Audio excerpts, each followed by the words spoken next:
सारे नाम न जाने कोई, सारे नाम बिरले जगमा।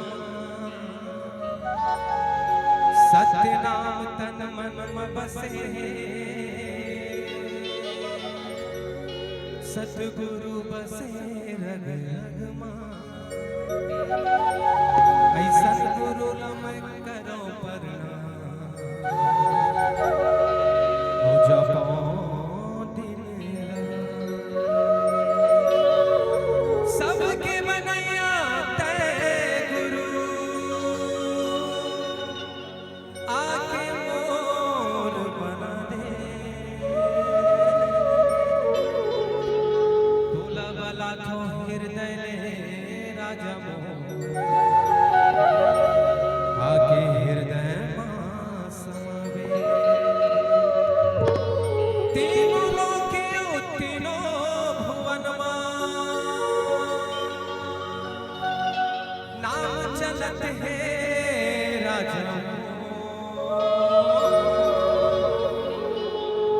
ये तन जिंदगी मक्का रखे,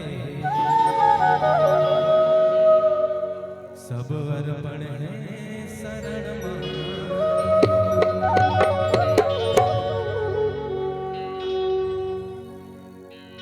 बंदूक लाठी चाहे गोली बरसा, तोर खातिर बाबा चाहे जान चले जा। कौन बैरी आँखी दिखाए, बलौदा बाजार की घटना इतिहास नहीं। क्या बात, चल भाई।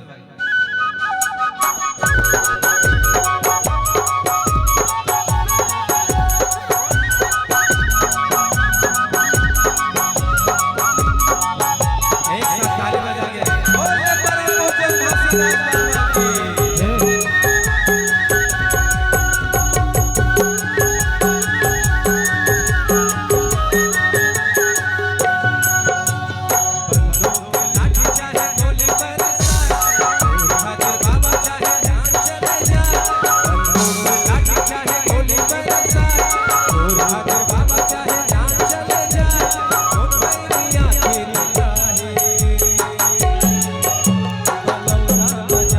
के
दादरी पाछू हमर मंजीत बघेल जी